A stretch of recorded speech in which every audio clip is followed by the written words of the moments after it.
पता, अब कब चले जाओगे ये भी नहीं पता। इसलिए अगर सजाना है, जीवन में सजना है, तो स्वयं अपने मन को सजाओ, अपने विचारों को सजाओ, अपने व्यवहार को सजाओ, सुंदर बनाओ। क्योंकि मन अगर सज गया, संवर गया तो जीवन संवर जाएगा। मन यदि बिगड़ गया तो जीवन बिगड़ जाएगा। मन की सुंदरता के आगे तन की सुंदरता कुछ भी नहीं। मानव का मन यदि सुंदर है तो इसकी जरूरत कुछ भी नहीं। मन सुंदर होना चाहिए। तन तो बड़ा सुंदर है, पर यदि मन सुंदर नहीं है तो लोग आपसे दूरी बनाकर चलेंगे।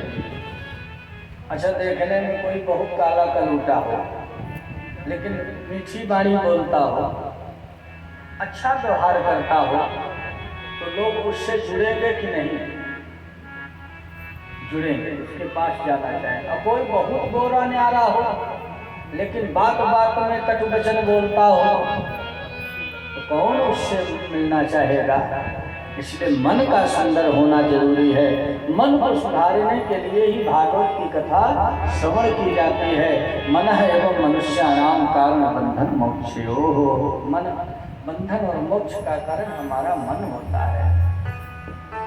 चला लक्ष्मी चला प्राणा चला जीवित मंदिरे, चला चले संसारे धर्म एको ही निश्चला। चला चली का खेला है,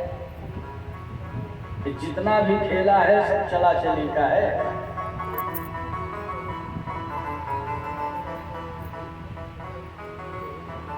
माँ तो चुप हो गई, पत्नी भी चुप हो गई।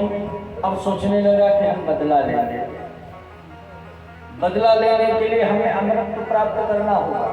अजरता अमरता को प्राप्त करने के लिए पर्वत की गुफाओं में पहुंच करके ब्रह्मा की आराधना करने लगा। ओम ब्रह्मणे नमः। ब्रह्मा की आराधना करते करते बहुत दिन बीत गए। सुखदेव स्वामी ने कहा, परीक्षित, ब्रह्मा प्रकट हो गए हिरण्यकश्यप के सामने। बोले, उत्तिष्ठोत्तिष्ठ भद्रं ते तपः सिद्धो विकाश्यप वरदोऽहम् अनुप्राप्तो प्रियतामीप्सितो वरः। हे काश्यप नंदन, उठो, वर दो। मैं वर देने के लिए प्रकट हुआ हूँ। जो वरदान मांगना चाहते हो मांग लो, मन की इच्छा को पूर्ण कर लो। हिरण्यकश्यप ने कहा, हमारी मृत्यु न हो, मैं यही वरदान चाहता हूँ। ब्रह्मा ने मन ही मन कहा, मृत्यु तो हमारी निश्चित है, हम तुम्हें वरदान कैसे दे सकते हैं? मरना तो निश्चित है, ये वरदान मेरे बस की बात नहीं है। तो कहा, और जो मांगना हो मांग लो। तो हिरण्यकश्यप ने कहा कि मेरी मृत्यु रात में न हो, दिन में न हो, सुबह न हो, शाम को न हो, दोपहर में न हो। मेरी मृत्यु अस्त्र से ना हो, शस्त्र से ना हो, जल में ना हो, फल में ना हो, नर से ना हो, सिंह से ना हो, हमारी मृत्यु ना हो। अब ब्रह्मा की बुद्धि चकरा गई। ब्रह्मा ने भगवान का ध्यान किया। भगवान ने कहा, दे दो, इसे वरदान दे दो। ये अपने आप को बुद्धिमान समझ रहा है, पर हमारे सामने इसकी बुद्धि नहीं चलेगी। एवं अब तो हिरण्यकश्यप वरदान को प्राप्त करके अपने आप को अजर अमर मान करके, श्रेष्ठ मान करके, तरह तरह का अत्याचार अनाचार पापाचार में लिप्त हो गया। क्योंकि अमृत का वरदान उसे मिल गया ना। समय जाने पर यहीं के घर में हिरण्यकश्यप की पत्नी का नाम था कयाधु। क्या नाम है? कयाधु। कयाधु के गर्भ में जब बालक पल रहा था, उसी क्षण कयाधु का हरण कर लिया था देवराज इंद्र। और मार देना चाहता था।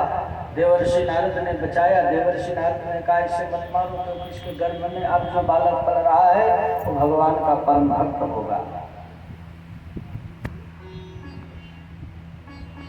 इसीलिए नारद के कुटिया में दयालु रहा करती थी और सत्संग को सुना करती थी।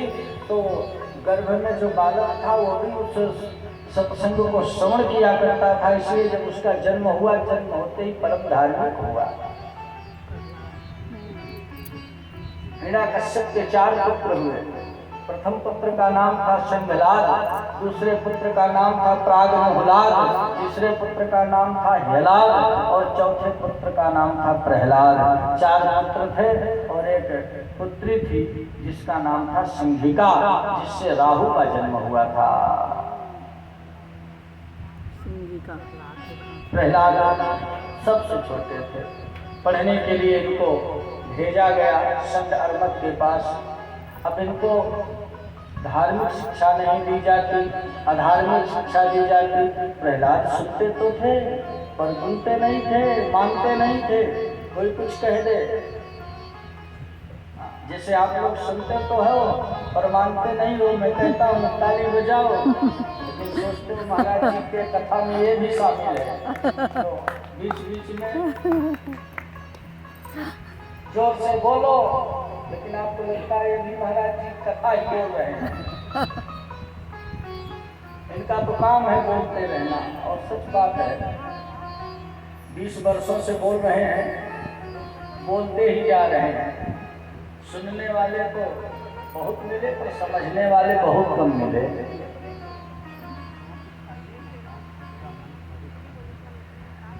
उतना ही सुनो जितना समझ में आए, ज्यादा न सुनो, क्योंकि जितना समझ में आए वही उतना आपके काम का है। इसलिए 4 घंटा की कथा में अगर 4